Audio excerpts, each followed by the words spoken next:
Katika jamii nyingi za Kitanzania, watoto wa kike wanakumbana na changamoto kubwa, hasa za kiafya, kijamii na kiuchumi.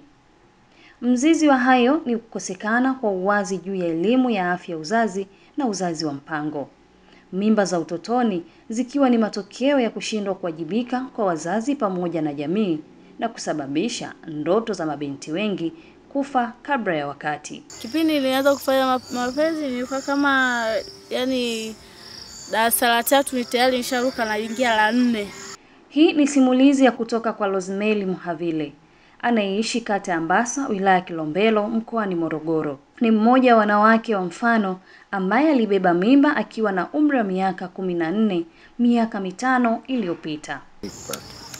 Kwa majina naitwa Rosemary Joseph Muhavile, natokea Ifakara katika kata ya Mbasa. Mimi katika maisha yangu, baba yangu alipata kazi, alikuwa anaishi Dar es Salaam, akawa na mama yangu. Alipokuwa na mama yangu, baadaye baba akafariki, akamwacha mama na mimba miezi 5. Alipomwacha mimba miezi 5 ambayo mimba ndio ya kwangu mimi, baadaye mama akaugua, akafariki. Alipofariki, ndugu wa upande wa mama wakawaambia ndugu wa upande wa baba, "Njoeni chukueni mizigo yenu. Sasa hivi tumeshashindwa tayari." Bibi akatoka, akaenda Dar es Salaam. Kwenda Dar es Salaam, mama zangu wadogo na wakubwa wakasema, "Ukimwacha huyu mtoto mdogo, tunamzika na mama yake, kwa sababu sisi hali hii hatuwezi." Babu yangu kizaa mama akawaambia bibi, "Mtoto wako kaja kuchuma mali. Sasa hivi kashapata. Beba mizigo yako, kama kwenda kufa huyu mtoto akafie huko nyumbani kwenu." Bibi akakata tamaa, akanibeba, alinipeleka mpaka hapa Ifakara. Babangu mdogo ambaye kwa sasa ni marehemu, alishafariki, alikuwa ananilea mimi na dada yangu.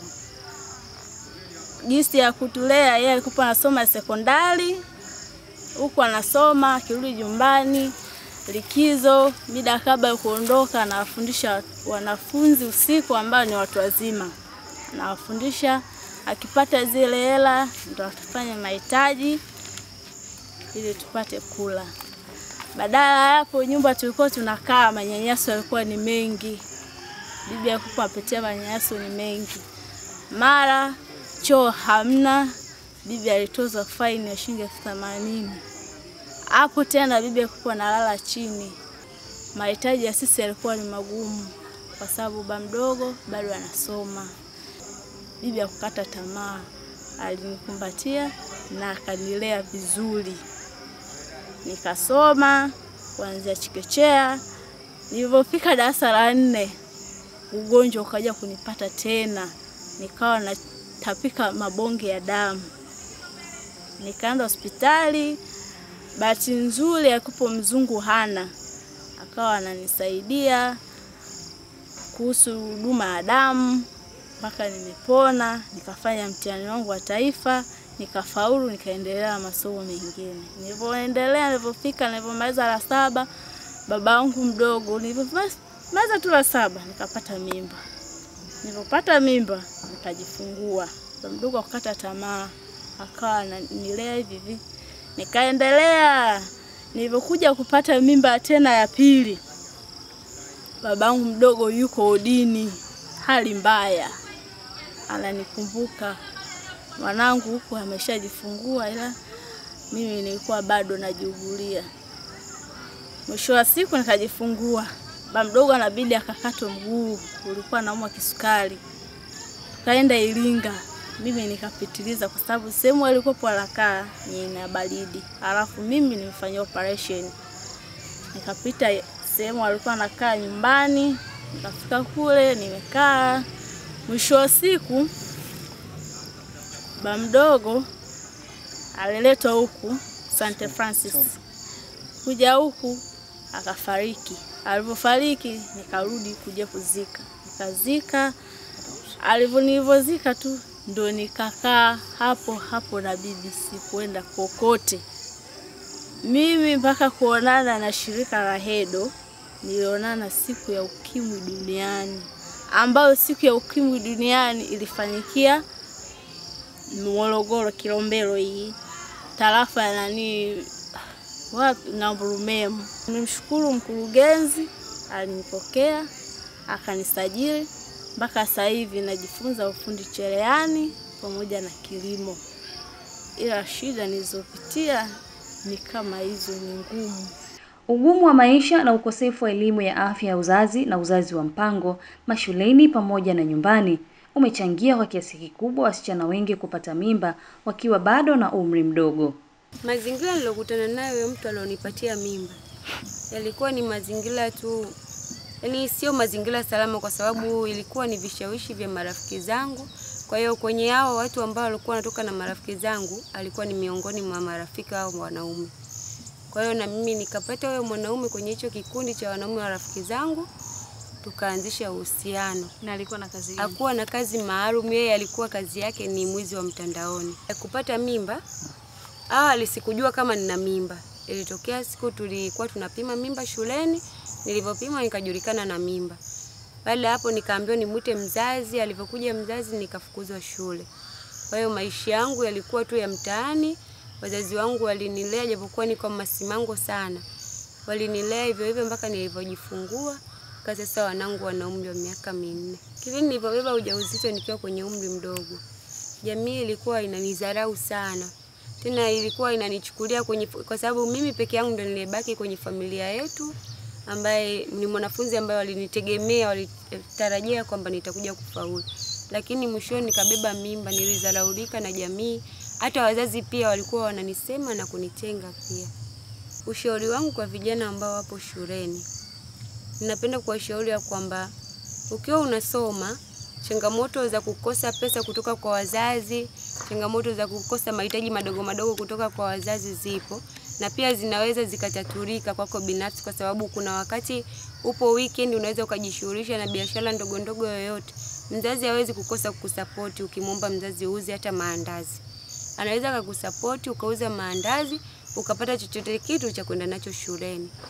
Kipindi hicho sikuwa na elimu ya afya ya uzazi, lakini nilipokuja kuanza mafunzo EDO nikapata elimu ya afya ya uzazi pamoja na elimu ya kilimo. Unatamani kwamba mabinti ambao bado wanachipukia wapate elimu ya afya ya uzazi ya namna ipi hasa ili iweze kuondoa kwenye kundi ambalo wewe saizi upo? Natamani mabinti ambao wanachipukia wapate elimu ya uzazi, hasa elimu ya uzazi wa mpango, na pia elimu ya kujitambua pia wao wanapatiwa sana mashuleni. Kwa sababu mimi mpaka napata mimba sikujitambua mimi ni nani na natakiwa nifanye nini. Mimba za utotoni ni jambo mtambuka. Zipo juhudi mbalimbali zinazofanywa na serikali pamoja na wadau katika kuhakikisha waathirika wa swala hili wanapata elimu ya kujitambua na kujisimamia. Naitwa Josephine Saidi, ni mkurugenzi mwenza wa taasisi ya EDO. Kama EDO, taasisi ambayo isiyo ya kiserikali, inajishughulisha na kutoa juzi za kuinua kiuchumi akina mama wadogo waliopata changamoto za mimba za utotoni na wanaotoka katika mazingira magumu. Tunatoa juzi za kujiajiri za muda mfupi kama vile ushonaji, masomo ya ujasiriamali, kilimo cha mboga mboga na matunda, pamoja na elimu mbalimbali za stadi za maisha.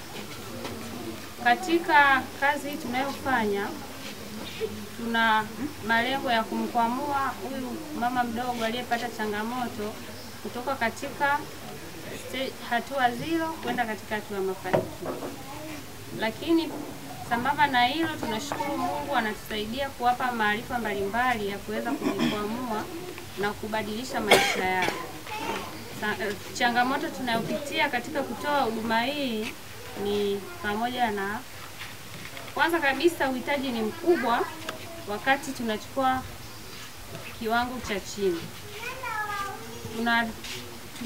Unakuta labda tunahitaji wanafunzi 50 kwenye ushonaji, kwenye kilimo 40, lakini tunapata maombi 600. Kwa hiyo katika kuchagua inakuwa ni ngumu sana. Mpaka zinafikia sehemu mnafumba macho, mnachukua tu fomu hivi Yaani unaona wote wana vigezo, umchukue nani umwache nani, inakuwa kwetu ni changamoto kubwa sana. Pia serikali ya mji wa Ifakara imetoa shilingi milioni 10 mkopo usio na riba kutoka makusanyo ya ndani ya halmashauri, ikiwa ni sehemu ya uwezeshaji. Tuliwawezesha sasa fursa ya mikopo kupitia 10% ya mapato ya ndani, ambapo tuliwapa milioni 10 kulingana na mchanganuo wao wa biashara waliouleta. Baada ya kuwapatia, walikuwa wanalima nusu eka kama shamba la majaribio kwenye shirika.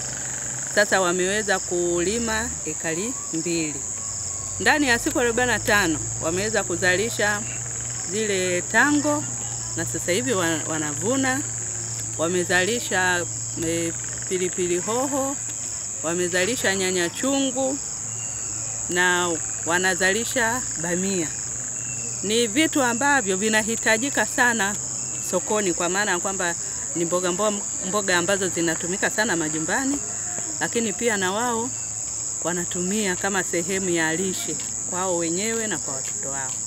Wanajipatia kipato mpaka sasa hivi. Kabla hata ya muda wa kuanza kurejesha, wamesharejesha 500,000, na kwa matazamio yao wanataka warejeshe kabla ya ule wakati, kwa kuwa wanaona mzunguko upo, ili baadaye waweze kupata fedha nyingi zaidi, walime eneo kubwa. Hata hivyo, serikali inatambua ukubwa wa tatizo na msisitizo wake ni elimu ya kujitambua na kujisimamia.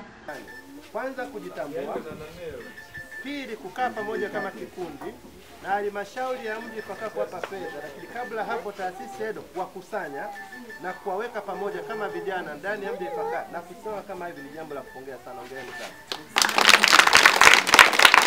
Mnaitwa Katinduka Horticulture Group ambao mnapatikana hapa Mbasa, kata Mbasa, halmashauri ya Ifakara.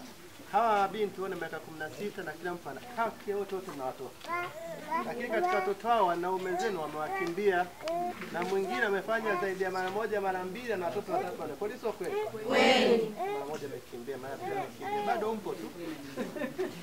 Leo tuleta mwenge hapa, lakini leo tumekuja kuwapongeza kwa kazi nzuri. Tunaona bustani kubwa nzuri, tumeona mnavyopendeza, lakini naweza kujisimamia na jinsi ambavyo mnafanya kazi yao. Ujuzi wangu, mafanikio yangu. Sisi ni jeshi kubwa. Sisi ni washindi. Sisi tunaweza. Na maneno matano pale. Sisi tutaka jamii itambue changamoto ya watu kuacha kutimiza wajibu wao ndani ya jamii.